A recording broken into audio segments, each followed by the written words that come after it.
Welcome to అస్ట్రోమైన్స్.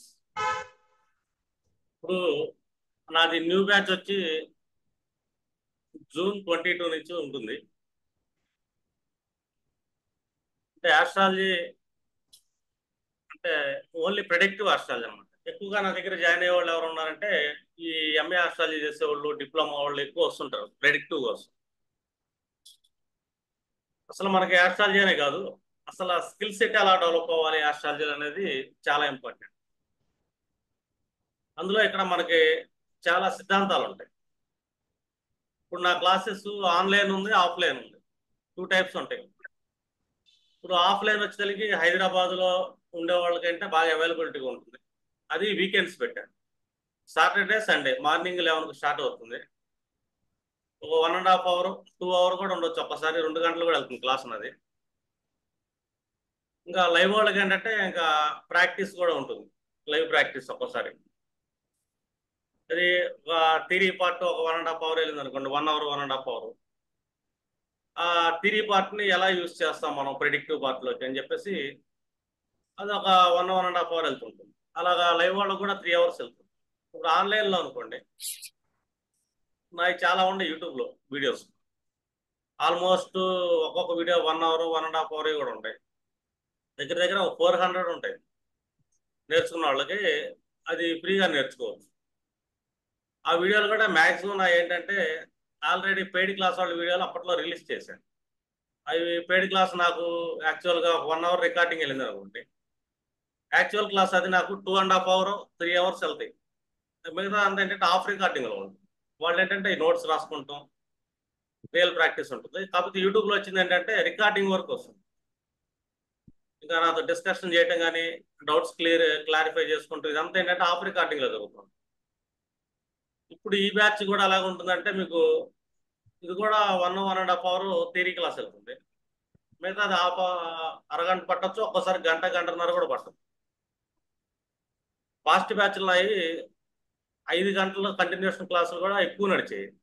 అదంతా ఏంటంటే 1 hour వరకు మ్యాక్సిమం రికార్డింగ్ పెట్టేవాడి. మిగతా అంతా ఇది రికార్డింగ్ లేకుండానే వాళ్ళకి క్లాస్ వెళ్తుంది. ఈసారి కూడా ఏంటంటే ఇది యూట్యూబ్లో ఉంటుంది కానీ ఇది పబ్లిక్ వ్యూలో ఉండదు. ఈ క్లాసెస్ ఈ బ్యాచ్ మొత్తం ఏంటంటే ఇది హై లెవెల్ వెళ్తాయి బాగా క్లాసెస్. ఈ హై లెవెల్ క్లాసెస్ ఏంటంటే నేను అది ప్రైవేట్లో పెట్టి ఉంటుంది యూట్యూబ్లో. అది ఓన్లీ నా పెయిడ్ స్టూడెంట్స్ ఎవరైనా ఉంటారో ఆ స్టూడెంట్స్ వరకు ఆ లింక్ వెళ్తుంటుంది. ఇది ఇప్పుడు ఈ బ్యాచ్ జూన్ 22 నుంచి మొదలయ్యే బ్యాచ్ ఏదైనా సరే అది ఆఫ్లైన్ అయినా ఆఫ్లైన్ ఆల్మోస్ట్ రికార్డింగ్ ఉండదు. ఈ ఆన్లైన్ వాళ్ళది రికార్డింగ్ ఉంటుంది కాబట్టి అది ఆఫ్లైన్ వాళ్ళకి షేర్ చేస్తూ ఉంటుంది. షేర్ చేయడం జరిగింది అన్నమాట. అంటే కంప్లీట్గా ప్రెడిక్టివ్ ఆస్ట్రాలజీ. మన దగ్గరకు ఒక చార్ట్ వస్తే ఎంత డీప్గా మనం ప్రెడిక్ట్ చేయాలి. ఇప్పుడు మన జ్యోతిష్యం అనుకోండి, ఒక ఆస్ట్రాలజీలో మనకి 5 సిద్ధాంతాలు బలంగా తెలియాలి. ఒక చార్ట్ను మనం ప్రెడిక్ట్ చేయాలంటే ఒకటి రాశి సిద్ధాంతం బలంగా తెలిసి ఉండాలి, ఇంకొకటి నక్షత్ర సిద్ధాంతం బలంగా తెలిసి ఉండాలి, తర్వాత 3 నాడీ సిద్ధాంతం ఉంటుంది, ఇంకా గోచారాన్ని ఎలాగా తీసుకోవాలి, అలాగే పక్షి సిద్ధాంతం. ఈ 5 సిద్ధాంతాలు బలంగా వస్తే కనుక జనరల్ ప్రెడిక్షన్ చేసేయచ్చు ఎవరైనా సరే. వీటిల్లో ఏది లోపం వచ్చినా కూడా మన ప్రెడిక్షన్ అనేది తప్పేది. ఇప్పుడు నక్షత్ర సిద్ధాంతం తెలియలేదు, రాశి సిద్ధాంతం మీద జాతకం చెప్తాను అనుకోండి, కొంచెం మైనస్ అవుతుంది. పక్షి సిద్ధాంతం మైనస్ అయింది, మళ్ళీ ప్రెడిక్షన్ కొద్దిగా తప్పుతూ ఉంటుంది. గోచారాన్ని మనం ఇంక్లూడ్ చేసుకోలేకపోతే మళ్ళీ ఇక్కడ ప్రిడిక్షన్ అనేది కొంచెం తప్పే అవకాశం ఉంటుంది.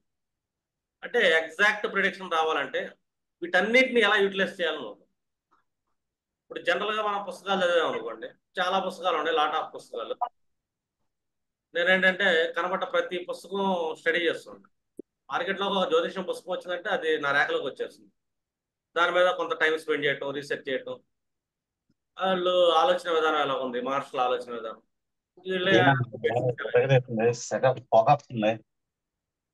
వీళ్ళకి బేసిక్స్ ఎలాగెళ్తా ఉంటాయి. దీన్ని మనం రియల్ ప్రెడిక్షన్లోకి ఎలాగా తీసుకోవాలి, ఎప్పుడు తీసుకోవాలి, కాంబినేషన్స్ ఎలా తీసుకోవాలి, ఒక చార్ట్ మనం ఎలా ప్రెడిక్ట్ చేయాలి. ఇంకా నా రీసెర్చ్ ఆర్టికల్స్ చాలా ఉంటాయి. నేను ఎలా రీసెర్చ్ చేశాను ఇన్నేళ్ల పాటు, దాని రిజల్ట్స్ ఎలా ఉంటాయి, ఆ లాజిక్స్ కూడా క్లాసెస్లో చెప్పడం ఉంటుంది. అంటే డిఫరెంట్ థింగ్స్ అనమాట. ఒక 5 సిద్ధాంతాలు బలంగా వచ్చినాయి. ఇంకా బలంగా ఇదే జ్యోతిష్యాన్ని స్వయంగా వాడుకోవాలి ఒక పర్సన్ అనుకోండి, వాళ్ళకి స్వర సిద్ధాంతం తెలిసి ఉండాలి. అంటే దీన్ని యోగిక్ ప్రక్రియలో ఎలా వాడతాము, జనరల్ ప్రెడిక్షన్కి ఎలా తీసుకుంటాము, యోగ సిద్ధాంతాలు ఎలా తీసుకుంటాం, అదేంటంటే హయ్యర్ లెవెల్. జ్యోతిష్యం ఎంతకాడికి మనకి ఇద్దరి వ్యక్తుల మీద వెళ్తుంటుంది. శివుడు పార్వతికి చెప్పింది మొత్తం. అంటే ఈశ్వరుడు యొక్క జ్ఞానం ఏంటి, అతని యొక్క నాలెడ్జ్ ఏంటి, దాన్ని మనం డీకోడ్ చేయండి. ఎందుకంటే దేవుడు ఉన్నాడు అంటానికి జ్యోతిష్యం ఒక్కటే మనకి, ఇది మీడియం. ఒక శాస్త్రం ఈ టైంలో భూకంపాలు వస్తున్నాయి, ఈ టైంలో వర్షాలు వస్తున్నాయి, మనుషుల జీవితాలు ఎట్లా ఉంటాయి, ఎగ్జాక్ట్గా అలా వెళ్తున్నాయి అంటే కనుక ఇది మొత్తం ఈశ్వరుడి జ్ఞానమే. ఎందుకంటే ఈ సృష్టిని నడిపించేది ఆయనే కాబట్టి ఆయన దగ్గర ఉంటుంది థీరీ పార్ట్ అంతా. దానిని మనకి ఇచ్చాడు, ఇది జ్యోతిష్ రూపంలో. అది ఖండఖండాలకు వెళ్ళింది. చాలా మంది ఏంటంటే వేదిక ఖండంగానే మనం ఏంటనుకుంటాం, ఆ రాసులు నక్షత్రాలు ఇయే కదా అని. దాంతో ఈ భావాధిపతి అక్కడ కూర్చున్నాడు అదే ఇది, లేదా ఆ భావాధిపతి ఇక్కడ కూర్చున్నాడు ఇదే ఇది అని చెప్పి జనరల్ ఏదో ప్రిడిక్షన్ చెప్పడానికి ట్రై చేస్తాం, కానీ ఎగ్జాక్ట్లీ చెప్పలేము. మొన్న ఒక చార్ట్ వచ్చింది నాకు. ఆ చార్ట్ ఏంటంటే ఈ మ్యాచింగ్ వచ్చింది నాకు, యాక్చువల్గా చార్ట్ ఇది.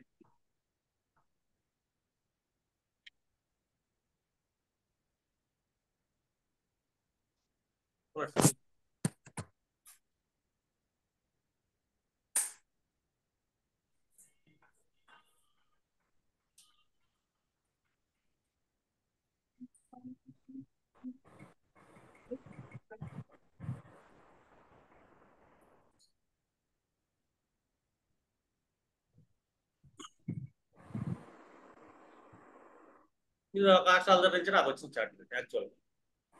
మ్యారేజ్ గురించి కంపాటబిలిటీ వచ్చింది. నేను యావరేజ్గా చూసి కలవలేదులేండి వద్దండి అని. వాళ్ళు ఆస్ట్రాలజర్స్, వాళ్ళు ఏమనుకుంటున్నారు, ఆరో భావాధిపతి నేసపడ్డాడు కదా, రాహుతో కలిసి కూర్చున్నాడు కదా, పంచమాధిపతి సప్తంలో కూర్చున్నాడు కదా, వేరే లైఫ్ అఫేర్లో ఉండే అవకాశం ఉంది.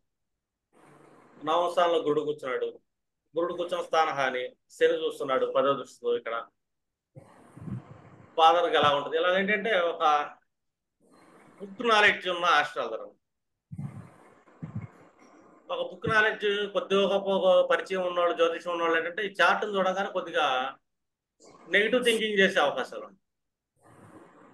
ఆ సూర్యుడు నేసపడ్డాడు, శుక్రుడు నేసపడ్డాడు, ఆ చంద్రబుధులు కూర్చొని ఉన్నారు, ఆ శనికేతులు కలిసి కూర్చొని ఉన్నారు, పైగా గురువుని శని చూస్తున్నాడు, శుక్రుని కూడా శని చూస్తున్నాడు, ఇక్కడ సంసారాల జీవితాలు బాగోవు. ఆ సప్తంలో సూర్యుడు కూర్చొని ఉన్నాడు, పైగా చూస్తున్నాడు లగ్నాన్ని, వైదవ్యం వచ్చే అవకాశం ఉందేమో. ఇట్లాగా డిఫరెంట్ నెగిటివిటీతో వీళ్ళు ఆలోచిస్తున్నారు అమ్మాయి జాతకంలో దోషం ఉందేమో అని. నేనైతే అమ్మాయి జాతకం ఎక్సలెంట్ ఉందండి, అబ్బాయి జాతకంలో కొద్దిగా ప్రాబ్లం ఉంది కాబట్టి ఇలా ఇబ్బంది పెట్టమాకండి అమ్మాయి జాతకానికి, అతనికి మంచి భర్త వస్తాడు, చేసుకున్నాడు, అదృష్టవంతుడే చెప్పి. ఇది నా అనాలిసిస్. నా అనాలిసిస్ ఎలా ఉంటుందంటే నక్షత్ర సిద్ధాంతాలు చూసుకుంటా, అలాగే రాశి సిద్ధాంతం. నక్షత్ర సిద్ధాంతం మనకు తెలిసిందే కదా, నక్షత్రాలు ఏంటి, వాటి యొక్క తారా విధానం ఎలా ఉంది, ఏ ఏ తారానాథుడు ఎలాగెళ్తున్నాడు, ఇప్పుడు నడుస్తున్న దశలు ఎలా ఉంటాయి. అలాగే కొన్ని కీ పాయింట్స్ ఉంటాయి. ఇప్పుడు మూన్ దశ నడుస్తుంది, మూన్ ఎలా కూర్చొని ఉన్నాడు, మూన్ నుంచి ఇప్పుడు ఎవరు వస్తున్నారు, రాహు వచ్చాడు, మూన్ నుంచి రాహు, మూన్ నుంచి రాహు 2వ ప్లేస్ లో కూర్చున్నాడు, ఎలాంటి రిజల్ట్స్ ఇస్తాడు. ఆ మూన్ నుంచి సూర్యుడు 3వ ప్లేస్ లో కూర్చొని ఎలాంటి రిజల్ట్స్ ఇస్తాడు, అష్టమంలో కూర్చున్న శని ఎలాంటి రిజల్ట్స్ ఇస్తాడు, గురుడు ఎలాంటి ఇస్తాడు, ఇలాగ డిఫరెంట్ గా వెళ్తుంటుంది. రెండు మళ్ళీ నవతార విధానం ఎలాగెళ్తుంది దాన్ని ఆలోచిస్తుంది. అందులో నాది ఒక సిద్ధాంతం వెళ్తుంది, పక్షి సిద్ధాంతం తీసుకున్నాం అనుకోండి. ఈ పక్షి సిద్ధాంతంలో మనం చూసుకుంటే అంటే ఇక్కడ 3 నెలలు మనకి పూర్వ పాల్గొనలో పడ్డాడు. ఈ పూర్వ పాల్గొని అనుకోండి మనకి ఆల్మోస్ట్ అది మనకి 12వ నక్షత్రం కింద వస్తుంది. ఇప్పుడు అశ్విని చూసుకుంటే 10 నక్షత్రాలు 11వ నక్షత్రం చూసుకున్నాం అనుకోండి, ఏకతార అవుతుంది. మళ్ళీ ఇది 12వ నక్షత్రం ఏమవుతుంది. ఇప్పుడు అశ్విని చూసుకున్నాం అనుకోండి, అశ్విని, భరణి, కృతిక, రోహిణి, మృగశిర, ఆర్ద్ర, పునర్వసు, పుష్యమి, ఆశ్లేషం, మక, 10 నక్షత్రాలు. ఇది 11వ నక్షత్రం. 11వ నక్షత్రం మనకి ఎక్కడికి వెళ్తుంది, జలతత్వంలోకి వెళ్తుంది. జల నక్షత్రాధిపతి అగ్ని తత్వంలో కూర్చుంది. ఎవరి జాతకంలో అయినా సరే ఒక మూన్ అగ్నితత్వ రాశిలో కూర్చున్నాడు, వీళ్ళకి స్లీప్లెస్ నైట్స్ ఉంటాయి అని చెప్తాం. మూన్ డిఫాల్ట్గా మనం ఏం చెప్పుకుంటాం, మూన్ అనగానే చంద్రుడు జలతత్వం. ఇది చూసుకుంటాం. ఈ కృష్ణదశమి, ఈ కృష్ణదశమి నుంచి మనం చూసుకున్నాం అనుకోండి, అంటే ఒక సూర్యుడికి ముందు ఆరు ఆరు వెనక ఆరు తిథులు సూర్యుడి దగ్గర, వెనక ఒక ఆరు ముందు ఆరు ఏంటంటే చంద్రుడికి క్షీణపక్షంలోకి వెళ్ళిపోయాడు. అలాంటి చంద్రుడు అగ్నితత్వంలోకి వెళ్ళాడు. వీళ్ళకి స్లీప్లెస్ నైట్స్ ఉంటాయి. ఇట్లా డిఫరెంట్గా వెళ్తుంది. నా విధానంలో ఎలా చెప్పాను, ఒక సూర్యుడు నేర్చబడ్డాడు, పర్లేదు బాగానే ఉంది. ఆ భావాధిపతి మళ్ళీ నేర్చబడ్డాడు, ఆరో భావన నేర్చబడ్డాడు, అంటే సప్తమ భావన బలాన్ని ఇస్తున్నాడు. నేను ఒకటే చెప్పాను, వీళ్ళు పుట్టిన తర్వాత పాప తండ్రి ఫైనాన్షియల్ బాగా ఎదిగాడు, విపరీతంగా ఎదిగాడు అని చెప్పి. అంతకుముందు ఉన్నా లేకపోయాడు. ఎందుకంటే అక్కడ గురుడికి చంద్రుడు పంచమంలో కూర్చున్నాడు, నవమంలో కూర్చున్నాడు, కారకులాన్ని ఇచ్చాడు. పంచమంలో ఏ గ్రహం లేదు కాబట్టి ఈ కుజుడు చంద్రుడు బలంగా ఇస్తున్నారు. చతుర్దానికి ఆ ద్వితీయంలో చంద్రుడు కుజుడు వెళ్ళాడు. గృహ యోగాలు బలంగా ఉండే, వాహన యోగాలు ఉండే, లగ్జరీస్ ఉండే. అలాగే శని దృష్టి పడుతుంది. కానీ ఈ భావన చూసుకుంటే ఇదే శని ఏం చేస్తున్నాడు, మళ్ళీ ఆరగలానే ఎన్ని ఆరగలాలు ఇచ్చారు ఇక్కడ, రెండు రెండు రెండు, 6 గ్రహాలు నవభావానికి బలాన్ని పెంచారు. ఇక సూర్యుడికి వచ్చేసరికి ఇక్కడ 2 గ్రహాలు బలంగా వెళ్తున్నాయి కారకత్వానికి. ఆ కారకాధిపతి మళ్ళీ నేర్చబడితే ఆరో భావన నేర్చబడ్డాడు. ఇట్లా అన్ని రకాలు చూసుకున్నా కూడా ఈ జాతకాలు పుట్టిన తండ్రి విపరీతంగా సంపాదించాడు, లాట్ ఆఫ్ మనీ సంపాదిస్తాడు, గృహాలు యోగాలు ఎక్కువ ఉంటాయి. ఇట్లాగా ఒక డీప్ ప్రెడిక్షన్. అందులో నక్షత్ర సిద్ధాంతం ఉంటుంది. అంటే ఒక మహాదశ నడుస్తున్నప్పుడు అతను రాశి నుంచి ఏ విభాగంలో ప్లేస్ అయ్యాడు, అలాగే నవతార విధానంలో ఎలా ప్లేస్ అయ్యాడు. అతను స్టార్ట్ అయ్యేటప్పుడు గోచార ఫలితం ఒకటి. ఒక మహాదశ నడుస్తుంది. ఒక మహాదశ నడుస్తున్నప్పుడు ఆ మహాదశ నాథుడు లగ్నాత్ ఏ భావంలో ప్లేస్ అయ్యాడు, అలాగే ఆ దశ నడుస్తున్నప్పుడు ఆ మహాదశ నాథుడి నుంచి గోచారంలో గ్రహం ఎలా ఉంది, అలాగే అంతర్దశ. అంతర్దశ అంత ఇంపార్టెంట్. ఇప్పుడు ఎవరైనా చూడండి, 95% ఆస్ట్రాలజర్స్ ఎన్నో ఏళ్ళు నేర్చుకుంటారు.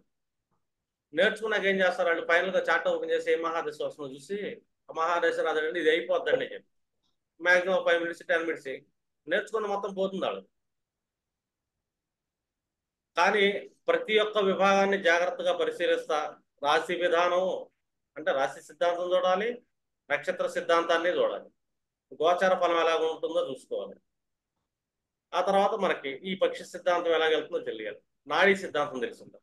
అంటే కాంబినేషన్ ఆఫ్ ప్లానెట్స్ ఎలాగెళ్తా ఉంటాయి, 1596 ప్లానెట్స్ ఎలాగెళ్తా ఉంటాయి, గురుని సెంటర్ చేసుకుంటే మనం ఎలా చేయాలి, ఇదంతా చూసుకున్న తర్వాత ఒక అలైన్మెంట్లోకి వస్తాం. మనం ఒక రోడ్లోంచి ఒక పదం వచ్చేటప్పుడు ఇన్ని విభాగాలు చెక్ చేసుకుంటా చెప్పే విధానం అవుతుంది. అందులో జ్యోతిష్యంలో ఏంటంటే మనకి ప్రశ్న విధానం అనేది బలంగా తెలుస్తుంది. ప్రశ్నలో మనకి చాలా రకాల ప్రశ్నలు ఉంటాయి, చాలా డిఫరెంట్ టైప్స్లో ఉంటుంది. ఒకటి ఆర్కేబీ పద్ధతి అంటాం, నిమిషాలు సెకండ్లు చూసుకుంటాం. ఇంకోటి ఇంకో పద్ధతి ఉంటుంది. ఇంకొకటి వచ్చేమో నెంబరింగ్ పద్ధతి ఉంటుంది, ఇది మీకు నచ్చిన నెంబర్ కోరుకోండి అని చెప్పేసి. ఇంకొకటి అంటే మన దగ్గర ఒక 2 పాచికలు పెట్టుకొని పాచికలతో చేసే విధానం ఉంటుంది. రెండోది తాంబూల ప్రశ్నలు. అంటే అరటిపళ్ళును తమలపాకును ఆ ఆకు ఒక్క దండ అని అంటాం. దాన్ని మొత్తం లెక్కలేస్తాం. లెక్కలేసి ఏ లగ్నం పడుతుంది, అక్కడి నుంచి ఆ లగ్నాధిపతి ఎక్కడ ప్లేస్ అయ్యాడు, మళ్ళీ ఏ నక్షత్రంలో ప్లేస్ అయ్యాడు, అక్కడ మళ్ళీ నక్షత్ర సిద్ధాంతం ఉంటుంది, మళ్ళీ ఆరగల విధానం ఉంటుంది. ఇట్లాగా డిఫరెంట్ యాక్టివిటీస్ మొత్తాన్ని అలైన్మెంట్ చేసుకుంటా మనం ఏంటంటే ఒక ప్రశ్నకి కానీ ప్రశ్న విభాగం చెప్పొచ్చు, అట్లాగే అలాగే ప్రిడిక్షన్ పార్ట్ కూడా చెప్పాలి. ఇదంతా ఏంటంటే ప్రిడిక్టివ్ ఆస్ట్రాలజీలోకి వెళ్తాం. ప్రిడిక్టివ్ ఆస్ట్రాలజీ మనం బలంగా తెలిసి ఉండాలనుకోండి, ఇక్కడ ఆల్మోస్ట్ ఎంఏలు చేసిన వాళ్ళు ఉంటారు, పండితులు ఉంటారు. అలా మా కొన్ని విధానాలు ఉంటాయి, వీటిని మేము ఎలా అప్లై చేసాం ఎన్నాళ్ళు, ఎగ్జాక్ట్ రిజల్ట్ ఎలా తీసుకొస్తున్నాం, ఇదంతా ఉంటుంది. అంటే ప్రిడిక్షన్ పార్ట్. ఇప్పుడు నా దగ్గర న్యూగా జాయిన్ అయ్యే వాళ్ళు ఉంటారు, వాళ్ళది ఒక 6 months ఉంటుంది. ఓల్డ్ స్టూడెంట్స్ ఉంటారు, వాళ్ళు ఏం చేస్తారంటే మంత్లీ ఫీజులు కట్టుకుంటా కంటిన్యూషన్ అవుతారు. ఎందుకంటే జ్యోతిష్యం అనేది చాలా పెద్ద కాన్సెప్ట్. నేను 6 నెలల్లో మ్యాక్సిమం ఆస్ట్రాలజీలకి ప్రిడిక్షన్ వరకు నేర్పగలుగుతాను. ఎందుకంటే ఫాస్ట్గా వాళ్ళు గ్రాస్ప్ చేయగలుగుతారు. మిగిలిన వాళ్ళు ఏంటంటే ఈ మంత్లీ నా దగ్గర కంటిన్యూషన్ క్లాసెస్ ఇంకా డీప్ అనాలిసిస్ తీసుకుంటారు. అందులో నేను ఆస్ట్రోవాసు లైట్గా టచ్ చేస్తూ ఉంటాను. దాంట్లో ఏంటి, వాళ్ళు ఏ టెంపుల్కి వెళ్తే బాగుంటుంది, ఇవన్నీ కొన్ని నేర్పించడం జరుగుతుంది. అలాగే వాళ్ళ ఇంట్లో వస్తు విధానాలు ఎలాగ ఉంటాయి, ఆ వస్తువుల వల్ల ఎలా పడుతుంది, అలాగే వీళ్ళ పూర్వ డైట్ ఎలాగ ఉంది, నెక్స్ట్ డైట్ ఎలాగ ఉంది. అంటే దేవుడు మనకి ఎందుకు చెప్పండి. కొంతమంది ఏంటంటే జాతకాలు నమ్మరు. నమ్మకపోవడం అది వాళ్ళ ఇష్టం. ఇప్పుడు మన దగ్గర ఒక క్లయింట్ వస్తున్నాడు. క్లయింట్ వచ్చి మన దగ్గర కూర్చున్నప్పుడు అతను ఉన్న ఆకారం ఏంటి, అతను జాతకంలో శని ఎక్కడ కూర్చున్నాడు, మన జాతకంలో గురువు ఎక్కడ కూర్చున్నాడు. ఎందుకంటే పబ్లిక్ అనగానే శని. ఎప్పుడైనా సరే చూడండి, గురువుల్ని అవమానపరిచే విధంగా గోచారంలో గ్రహాలు నడుస్తాయి. ఇలాంటి వీళ్ళ జాతకంలో నేటల్ గురువు నుంచి వాళ్ళ శని సరైన ప్లేస్లో లేడు అనుకోండి, వచ్చేవాళ్ళు ఎవరు ఉంటాడు, సరైన విద్యావంతుడు అయితే కాదు. అదే నిర్లజ్జ లజ్జలేని క్యాండిడేట్ వస్తాడు, నల్లగా ఉంటాడు, సన్నగా ఉంటాడు, ఇలాగా ప్రతి ఆకారంలో ఉండి వాళ్ళు ఏంటంటే అవమానించడానికి వస్తారు, కాంట్రవర్సీ చేయడానికి వస్తారు. వాళ్ళతో మనం ఎంతవరకు మాట్లాడచ్చు. వేస్తానికి జ్యోతిష్యం అంటే లాజిక్స్ ఒకటే కాదు, ఎవ్రీథింగ్ వెళ్తుంది. అలాగే గ్రహాల తత్వాలు ఎలాగ ఉంటాయి, నక్షత్ర సిద్ధాంతాల తత్వాలు ఎలాగ ఉంటాయి, ఏ తత్వాలు ఎక్కడ పడుతుంది, అప్పుడు మనం ఎలా ప్రెడిక్షన్ చేయాలి ఇలాగా. ఎందుకంటే గోచార ఫలితము అండ్ మహాదశ ఫలితము, రాశి అలైన్మెంట్, తత్వాలు, ఈ మూడింటి నుంచి తీసుకుంటా ఒక మనిషి యొక్క ప్రజెంట్ ఫలితం చెప్పాలి. ఓన్లీ నేను దశా ఫలితం ఒకటే చూసి నేను చెప్తానండి అంటే ప్రెడిక్షన్ ఫెయిల్ అయిపోతుంది. గోచారం వేరే ఫలితం ఇస్తూ ఉంటుంది, వీళ్ళు మహాదశం ఒక ఫలితం ఇస్తుంది. ఇప్పుడు మహాదశ మెయిన్ పేపర్ అనుకోండి, దాంట్లో ఉండే అంతర్దశ స్టాంప్ లాంటిది, అది ఇమ్మీడియట్లీ యాక్షన్ చూపించేది ఎప్పుడైనా అంతర్దశ. ఈ మహాదశకి అంతర్దశకి ఏంటి, మళ్ళీ వీళ్ళిద్దరి మధ్య నక్షత్ర విధానం ఎలాగ ఉంది, మళ్ళీ లగ్నాత్ రాశి విధానం వీళ్ళు ఎలాగెళ్తున్నారు, అంటే ఎవ్రీ అలైన్మెంట్ తీసుకుంటాం మనం ఏంటంటే ప్రిడిక్షన్ చేయాల్సి వస్తుంది. అలాగే చాలా ప్రశ్నలు వస్తుంటాయి మనకు. ఉద్యోగ ప్రశ్న అనగానే జనరల్గా ఎలా చూస్తాం, లేకపోతే ఇంకో రకం చూస్తే ఎలా చూస్తాం. ఇప్పుడు ఒక జాతకంలో డెత్ పాయింట్స్ ఉంటాయి, ఇదంతా ఏంటంటే మ్యాథమెటికల్ క్యాలిక్యులేషన్ పాయింట్స్ ఉంటాయి. ఇప్పుడు మనం ఇప్పుడు ఒక జాతకంలో చూసుకున్నారు అనుకోండి, ఇప్పుడు ఒక ఎగ్జాంపుల్ జాతకం ఇప్పుడు ఓపెన్ చేశాం కదా, మళ్ళీ ఒకసారి ఓపెన్ చేస్తాం. ఈ జాతకంలో మనం చూసుకుంటే అంటే ఇక్కడ 6th హౌస్ లో ఒక ఉంది, అష్టమాధిపతి కుజుడు, అది ఎలా ఉంది ఇలా చూసుకుంటాం. కష్టం ఎప్పుడు వస్తుంది ఏంటని. ఇప్పుడు గోచారంలో వీళ్ళకి ఇక్కడ ఏమి నడుస్తుంది ఏం చూడాలి. ఇప్పుడు సమ్ ఎగ్జాంపుల్ నేను చూసుకున్నాను అనుకోండి, ఈ పర్సన్ చూసుకుంటే చంద్రుడిలో ఒక రాహు నడుస్తున్నాడు, చంద్రరాహులు ఎప్పుడైనా సరే ఒక రకమైన సైకలాజికల్ ఇన్బ్యాలెన్స్ తీసుకొస్తుంటారు. అందులో చంద్రుడి నుంచి రాహు రెండో ఇంట్లో కూర్చున్నాడు, చంద్రుడేమో బలహీన పడిపోయాడు. ఎందుకంటే తిథి నుంచి చూసుకుంటే చంద్రుడు బలహీన చంద్రుడు, పైగా అగ్నితత్వంలోకి వెళ్ళి కూర్చున్నాడు. అది వాళ్ళకి ఎలాంటి నెగిటివ్ ఎమోషన్స్ వెళ్ళేస్తుంది. అంటే విడిగా చూసుకుంటే గృహయోగాలు అది ఇది ఉంది, వీళ్ళు ప్రేమలో పడతారంటే పట్టరమ్మా అన్నారు. ఎందుకంటే లగ్నాధిపతిని పంచమ స్థానం అంటే మనిషి యొక్క బుద్ధి తన అధీనంలోనే ఉంది. తన అధీనంలో బుద్ధి ఉన్నవాళ్ళు అంటే సెల్ఫ్ కాన్ఫిడెన్స్ బలంగా ఉన్నవాళ్ళు, తన యొక్క ఆలోచన విధానం తన కంట్రోల్ ఎవరైతే పెట్టుకోగలుగుతారో చెల్లించకుండా వాళ్ళు తొందరగా తప్పు చేయరు. జనరల్ ఆస్ట్రాలజర్లు ఏం చెప్పుకుంటారు, అమ్మో కుజమంగళ యోగం ఉంది కదా, పంచమలో కూర్చొని ఉంటారు కదా, ప్రేమలో పడే అవకాశం, ప్రేమలో తొందరలో పడతారేమో, ఇలాగే వెళ్తా ఉంటాయి అలా. చంద్రుడు అక్కడ పూర్వపాలకుల్లో కూర్చున్నాడు, మహాదశ చంద్రుడే. పూర్వపాలకుని భరణి చూసుకుంటే జన్మతారు, మళ్ళీ లగ్న నక్షత్రం కూడా భరణి అయింది. అంతర్దశ రాహు కూర్చున్నాడు, ఈ రాహు ఏ నక్షత్రంలో కూర్చున్నాడో చెక్ చేసుకున్నాం అనుకోండి, హస్త నక్షత్రం కూర్చున్నాడు. భరణి కాస్తాగా ఏంటి చెప్పండి, అది విపత్తారు అవుతుంది. కాబట్టి అంతర్దశనాథుడు రెండు రకాలుగా ఏదో ఒక రకమైన విపత్తును క్రియేట్ చేస్తున్నాడు. రాహు ఎలాంటి విపత్తులను క్రియేట్ చేస్తున్నాడు అంటే మనం ఇలాగ ఇప్పుడు విపత్తును క్రియేట్ చేస్తున్నప్పుడు ఇదే రాహు మళ్ళీ ఎక్కడ కూర్చున్నాడు చూసుకుంటే గోచారంలో ఈ లగ్నం నుంచి చెక్ చేస్తున్నాడు, అష్టమంలో కూర్చున్నాడు. అంటే అష్టమంలో రాహు కూర్చున్నాడు, ఇక్కడ ద్వితీయంలో కూర్చున్నాడు. విపత్తు ఎక్కడి నుంచి ఇస్తున్నాడు అంటే అటు 12th హౌస్ ని చూసుకుంటావా, ఇక్కడ 6th హౌస్ ని చూసుకుంటాం. అంటే హాస్పిటాలిటీ అని ఉంటుంది, హెల్త్ ఇష్యూస్ వస్తాయి ఈ పీరియడ్ లో.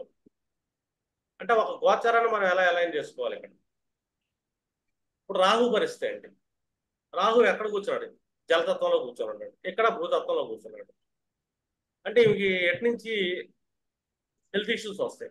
హెల్త్ ఇష్యూస్ వచ్చే ఛాన్స్ ఉందనుకోండి, వీళ్ళ బాడీలో ఏదైతే ఉందో జలతత్వం అంటే కఫ సంబంధమైన రిలేటెడ్, వాటర్ రిలేటెడ్, వాటి యొక్క శ్లేష్మతత్వం విపరీతంగా పెరిగిపోవటం, దానివల్ల అరికాళ్ళు బలంగా అవ్వటం, స్టమక్ లో ఇన్ఫెక్షన్స్ రావటం, దీనివల్ల ప్రజెంట్ హెల్త్ ఇష్యూ వస్తుందని చెప్తారు. దానికి రెమెడీలు అలా చేసుకోవాలి. ఇది జనరల్ గా కనబడుతుంది. ఇప్పుడు ఇంకొక రకంగా క్యాలిక్యులేషన్ నేను చూసుకుంటాను. ఇంకో రకంగా చూసుకుంటే ఇక్కడ మనకు 2 గ్రహాలు కనబడతాయి. రాహుకి రెమెడీ ఇవ్వచ్చు, అవుతుంది అంటాం. ఇప్పుడు నా క్యాలిక్యులేషన్ చూసుకున్నాను అనుకోండి. నా క్యాలిక్యులేషన్ చూసుకుంటే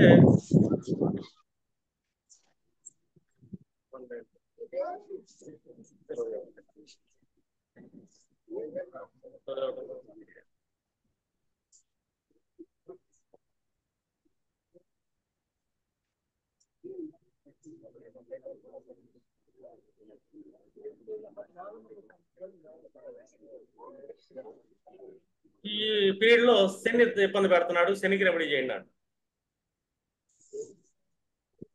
శనికి రెమెడీ చేయాలి ఖచ్చితంగా. ఎందుకంటే వీళ్ళు ఈ టైంలో ఏంటంటే నర్వస్ కి సంబంధించిన ప్రాబ్లం ఎక్కువగా ఫేస్ చేస్తున్నారు.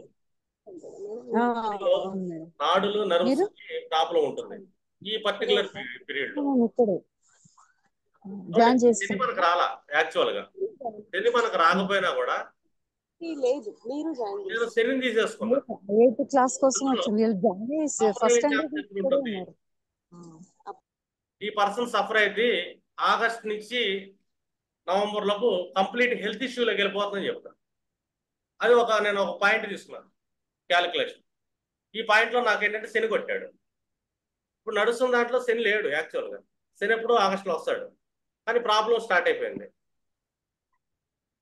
అంటే ఈమెకి ఎక్కడ ప్రాబ్లం ఉంది అని చూసుకున్నాం అనుకోండి, ఈమెకి రాబోయే లాభాలు ఏదైతే ఉంటుందో వాటిలో ప్రాబ్లం బలంగా వెళ్తుందని చెప్పి.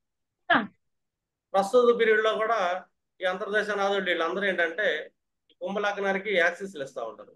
ఈ జాతకంలో కూడా పిక్కల నుంచి వాతగుణం పెరిగిపోతుంది. ఒక చార్ట్ లో డీప్ పాయింట్స్ ఎలా వెళ్తాం. ఇవన్నీ ఏంటంటే నా లైఫ్ స్టూడెంట్స్ తెలుసు యాక్చువల్గా. ఎందుకంటే అవన్నీ నేను యాక్చువల్గా ఆఫ్ రికార్డింగ్ లో చెప్పాను క్లాసెస్ అని. ఇది మీకు యూట్యూబ్ లో దొరకదు. అది కొన్ని నా రీసెర్చ్ పాయింట్స్ ఉంటాయి. ఒక మ్యారేజ్ ఎప్పుడయ్యే అవకాశం ఉంటుంది. ఇప్పుడు ఈ జాతకాన్ని చూసుకున్నాం అనుకోండి, మ్యారేజ్ చంద్రుల్లో రాహు నడుస్తున్నాడు, శుక్రుడితో కలిశాడు, సప్తమాధితో కలిశాడు కాబట్టి రాహు మ్యారేజ్ ఇచ్చే అవకాశం ఉంటుంది అనుకో. నాది ఒక నా క్యాలిక్యులేషన్ ఎలాగ వెళ్తుందంటే 11 వెళ్తుంది.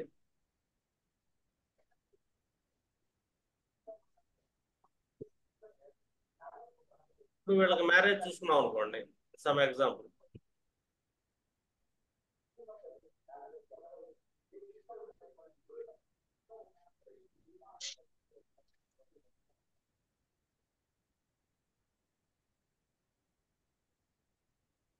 ఈ సంవత్సరం మ్యారేజ్ అయ్యే అవకాశం ఉంటుందని చెప్తానండి.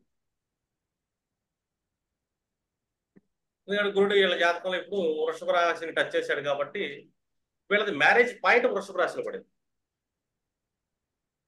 ఆ పాయింట్ మీద గురుడు వచ్చి కూర్చున్నాడు కాబట్టి ఎట్టి పరిస్థితులు ఈ సంవత్సరం వీళ్ళకి వివాహాన్ని ఎవరు ఆపలేరు అని అంటే 19 మైండ్లు పడ్డాడు. గురుడు 19 డిగ్రీలకు వెళ్ళిపోగానే వీళ్ళకి మ్యారేజ్ అయిపోతుంది అని బ్లైండ్ గా చెప్పాను. అంటే గ్రూపులో కూడా అడుగుతూ ఉంటారు మ్యారేజ్ ఎప్పుడైతే. నేనేంటంటే ఇటు ఒక నెల అటు ఒక నెల కలిపి ఒక 3 ఏళ్ళు మధ్య కాలంలో అయిద్దని చెప్తే యావరేజ్కి. ఎగ్జాక్ట్ డేట్ ఎవరు తెలిసినా కూడా. ఎందుకంటే గ్రూప్ నుంచి నాకు యాక్చువల్గా ఏంటంటే రెస్పాండ్ ఉండదు. గ్రూప్లో ప్రశ్న అడగగానే నాకు తెలుస్తుంది వీళ్ళు ప్రశ్న ఎలాగ అడుగుతున్నారు. ఆ ప్రశ్న సమయం వీళ్ళు ఏదో కావాలని అడుగుతున్నారా, టైంపాస్ అడుగుతున్నారా, టెస్టింగ్ అడుగుతున్నారా. ఎందుకంటే చాలా మంది పండితులు ఉంటారు మన గ్రూప్. ఇదంటే యాక్చువల్గా నేర్చుకునే వాళ్ళకి కానీ ఈ డెమో అనేది ఆల్రెడీ పండితులు అనుకోండి, వాళ్ళకి తెలిసిన దానికి మనకు చెప్పేది ఏం లేదు. కాకపోతే నా విధానాలు ఏంటంటే నా రీసెర్చ్ విధానాలు కొన్ని ఉంటాయి.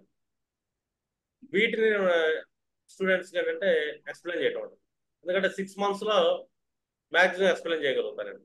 ఆల్రెడీ బాగా ఆస్ట్రాలజర్స్ అనుకోండి, ఎంఏ ఆస్ట్రాలజీ బేసిక్స్ అన్ని బలంగా తెలిసిన వాళ్ళకి ప్రెడిక్టివ్ అనేది నేను బలంగా నేర్పగలను. మిగిలిన వాళ్ళు ఏంటంటే 6 నెలల తర్వాత కూడా నా దగ్గర కంటిన్యూషన్ అవుతుంది. అంటే ఒక ప్రెడిక్షన్ చేసేటప్పుడు మనకి ఏమేమి తెలిసి ఉండాలి, ఏ సిద్ధాంతాలు తెలిసి ఉండాలి.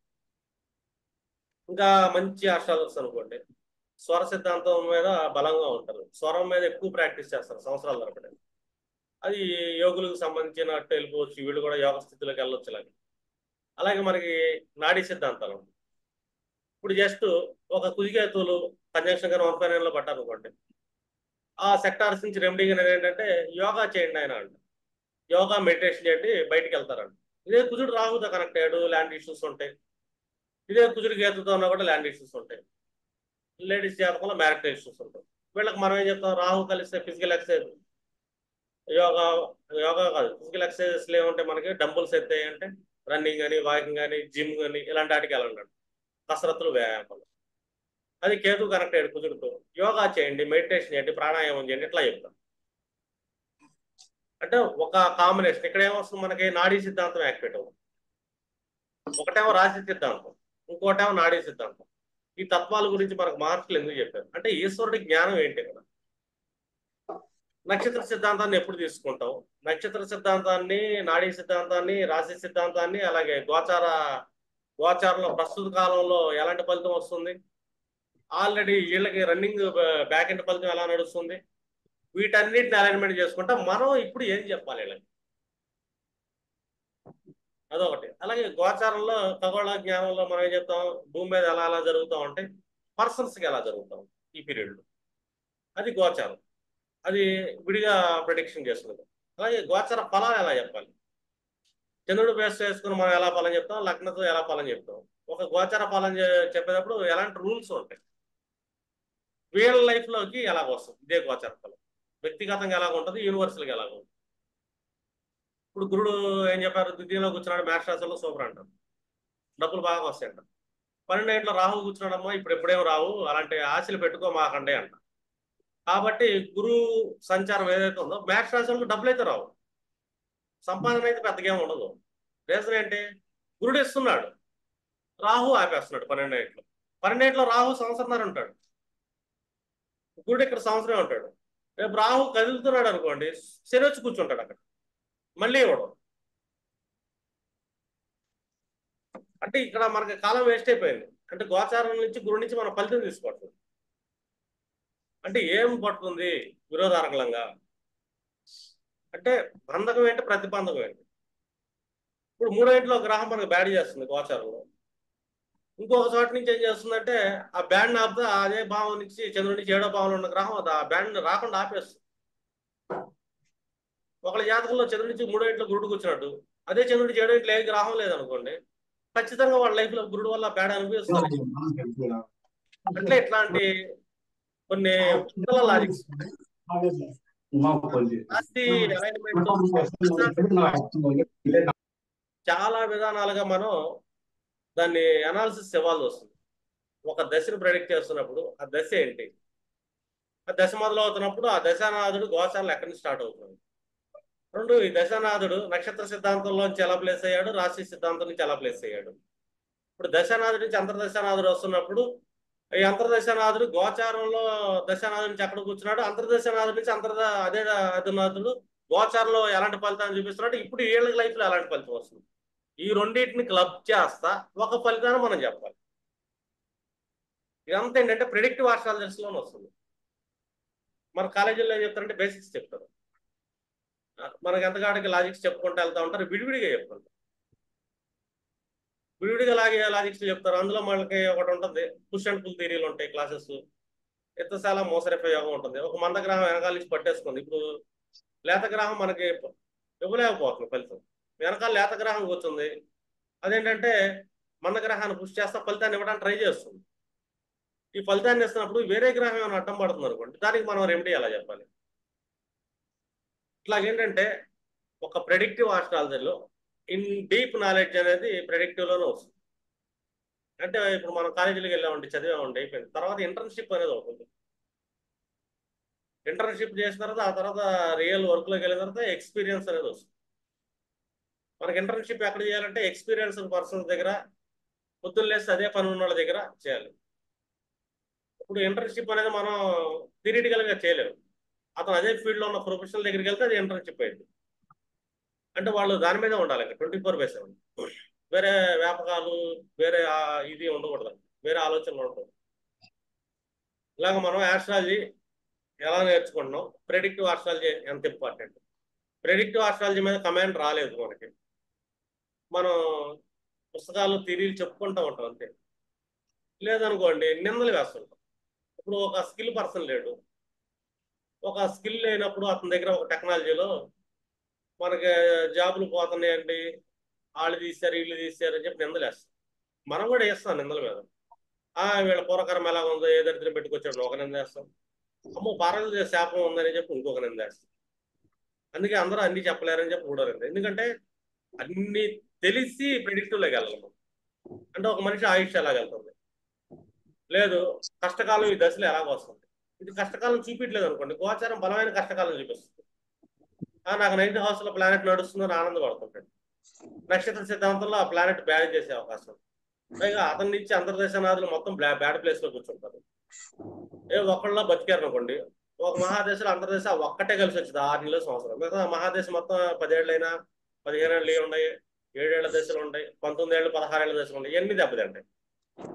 అంటే అంతర్దశని ఎలా విశ్లేషణ చేయాలి, దీన్ని గోచారానికి ఎలాగా క్లబ్ చేయాలి, నక్షత్ర సిద్ధాంతాన్ని రాశి సిద్ధాంతాన్ని ఎలా తీసుకోవాలి, తత్వాన్ని ఎలా తీసుకుంటే మనం ప్రెడిక్ట్ చేయాలి.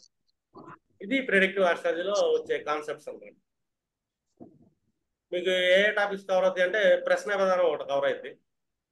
అంటే మన దగ్గరకు ఒక మనిషి వస్తున్నప్పుడు ఏ సమయంలో మనం జ్యోతిష్యం చెప్పాలి, సూక్ష్మ ప్రశ్న చూసుకుంటాం. ఆ క్లయింట్ వచ్చినప్పుడు ఏంటంటే 10 నిమిషాలు కూర్చోబెడతాను. నేనైతే నా దగ్గర ఒకసారి శనికాలంలో వస్తారు, నేను కూర్చోండి ఇప్పుడే వస్తాను 5 మినిట్స్ అని బయట ఆఫీస్లో కూర్చుంటాను స్టూడెంట్స్తో మాట్లాడి.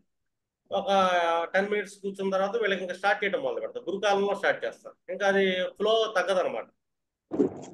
రెండోది దేవుడు ఎందుకు ఇంపార్టెంట్, వాళ్ళ జాతకంలో నేను గ్రహాన్ని డైటీని యాక్టివేట్ చేసి ఇలా వెళ్ళండి అని చెప్తాను. దానికి రీజన్ ఏంటంటే దైవ బలం ఖచ్చితంగా కావాలి. మనకి 5 లేయర్స్ ఉన్నాయి అనుకోండి, 4-5 లేయర్స్. హయ్యర్ లేయర్లో మనకి శివుడు ఉంటాడు, పరమేశ్వరుడు. ఆ సెకండ్ లేయర్లో దేవత ఉంటాడు.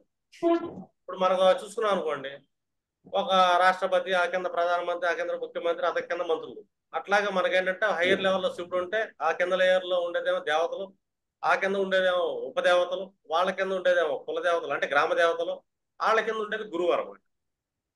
ఈ గురువు మనకు చూసుకున్నాం అనుకోండి, ఫస్ట్ లేయర్లో గురువు వస్తాడు, లాస్ట్ లేయర్లో శివుడు ఉంటాడు. యూనివర్సల్ గా చూసుకుంటే ఫస్ట్ లేయర్లో శివుడు ఉంటే లాస్ట్ లేయర్లో గురువు ఉంటాడు.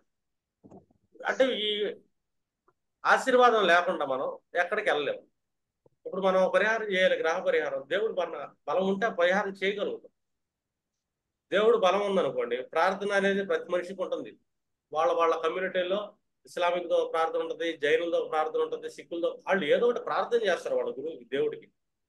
ఎందుకంటే ఎవరైనా సరే ప్రార్థనలోనే దేవుడు ఉంటాడు. ప్రార్థన చేస్తే ఏంటి, వాళ్ళకి ఏంటంటే బుద్ధి పుట్టింది రెమెడీ చేయాలని. రెమెడీ చేశారనుకోండి, ఒక మంచి డాక్టర్ రావటమో లేకపోతే మంచి సజెషన్ రావటం వీళ్ళకి ఇవ్వటమో జరిగింది. ఇప్పుడు మన దగ్గర దైవబలం లేని వాళ్ళు వస్తారు, దేవుడు అంటే నమ్మలేని వాళ్ళు వస్తారు, నా దగ్గర కూడా వస్తారు. మనం మంచి ఆశ్రయాలను అనుకుంటాం, మనం ఎవరికళ్ళు అలా అనుకుంటారు, నేను బాగా చెప్పగలను అనుకుంటాను. కానీ అతనికి దైవ బలం మీద నమ్మకం లేదు. మన దగ్గర నుంచి ఆ సమయంలో నోట్లో సమాధానం రాదు, చెప్పలేము కూడా మనం. ఎందుకు చెప్పలేమంటే వాళ్ళ దగ్గర ఆ ప్రార్థన బలం అనేది లేదు, గురువుల మీద భక్తి గౌరవం అనేది లేదు, మన నోట్లో సమాధానం రాదు. మనకు తెలియదా, వచ్చింది అనుకుంటాం, మనం చెప్పినంత బాగా చెప్పామనుకుంటాం, కానీ ఎందుకు సమాధానం చెప్పలేకపోతుందంటే అతనికి తీసుకునేది ఇంకా రాలేదు. శివుడు ఏం చేశాడంటే మనకు ఆ నోట్లోంచి మాటను రారేయడు, వెళ్ళిపోయిన తర్వాత గుర్తుకొస్తుంది మనకు, అరే మనం వీళ్ళకి చెప్తే బాగుంటాయని.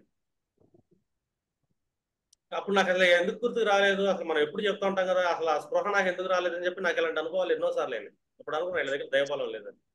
నేను అందుకే ఖచ్చితంగా ముందు ఏంటంటే డైటీకి ఇస్తా, తర్వాత గ్రహ దశలకు ఇస్తా, ఆ తర్వాత ఏంటంటే మన సమస్యను తీర్చడానికి మంచి డాక్టర్లు వస్తారు. లేదా మనం డాక్టర్ దగ్గరికి వెళ్తున్నాం, మనం దేవుడు మొక్కుని డాక్టర్ దగ్గరికి వెళ్ళాం, డాక్టర్కి ఏంటంటే అప్పుడు స్ఫురించిద్ది అనమాట, అది పర్ఫెక్ట్, ఇది ఒకటి బాగా తగ్గిద్ది కదా. లేదు డాక్టర్ స్ఫురించదు, లేదా మామూలు రాస్తుంటే రోగం అలా వెళ్తూనే ఉంటుంది. అంటే డాక్టర్కి ఆ స్ఫురణ ఇచ్చేది కూడా దేవుడు ఇవ్వండి, అంటే వీళ్ళ యొక్క ప్రార్థనా బలం. అలా మనం ఏంటంటే హ్యూమన్స్కి ప్రార్థనా బలాన్ని ఎలా పెంచాలి, అసలు వాళ్ళ దేవుడు ఎక్కడ ఉన్నాడు, పూర్వజన్మలో వాళ్ళు ఏ దేవుడిని నిర్లక్ష్యం చేశారు, ఏ శాపాలు తీసుకుంటాకు వచ్చారు, ఇట్లాగేంటంటే ఎవ్రీథింగ్ అనేది డిఫరెంట్ క్లాసెస్లో మనకి ప్రెడిక్టివ్ ఆస్ట్రాలజీ లేదు. అర్థమైంది అనుకుంటున్నాను. ఇంకా చాలా టాపిక్స్ ఉంటాయి, అవి ఎంత ఏంటంటే 6 నెలలు అయ్యాయి కాదు. ఒక స్టూడెంట్ నా దగ్గర 2 ఏళ్ళు కూడా 2 ఏళ్ళు కూర్చున్న వాళ్ళ స్టూడెంట్స్ యొక్క ట్రాక్ వేరే ఉంటుంది. ఇంతకుముందు అంటే నేను 400 వీడియోస్ దాకా కొన్ని రిలీజ్ చేశాను. చాలా మంది అనుకుంటారు ఏంటంటే ఆ యూట్యూబ్లో 5 వీడియోస్ వస్తాయి కదా అనుకుంటారు, కానీ చెప్పేది నేను 1 అవర్ యూట్యూబే. నా క్లాస్ 3 గంటలు వెళ్తుంది.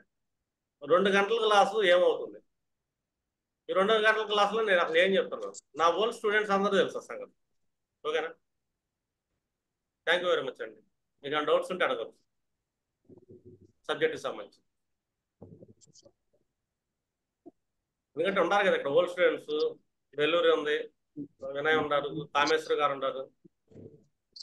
వీళ్ళందరూ నా ఓల్డ్ స్టూడెంట్స్ కొంతమంది ఉంటారు. వాళ్ళకి ఆఫ్లైన్లో చాలా చెప్తారు. శైలజ ఆసంట గారు ఉంటారు, ఆమెకి ఆఫ్లైన్లో చాలా చెప్తారు.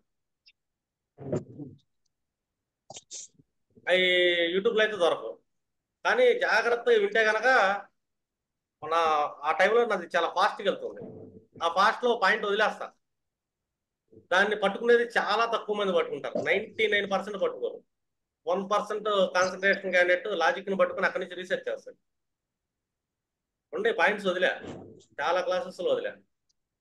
డీప్ అనేది ఏంటంటే ఆఫ్ రికార్డింగ్ ఎక్కువ వెళ్తుంది.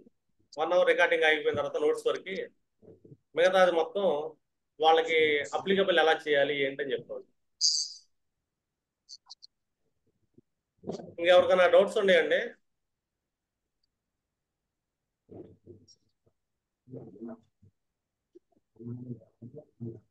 ఎందుకంటే మా కామేశ్వర్ గారు ప్రశ్న విధానం మీద చాలా ఫాస్ట్గా చెప్తున్నారు. ఓల్డ్ స్టూడెంట్ మళ్ళీ ఈ బ్యాచ్లో కూడా జాయిన్ అయ్యారు.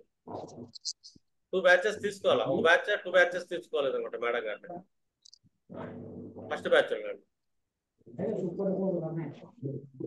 హలో, సరేనండి, రికార్డింగ్ ఆఫ్ చేస్తాను.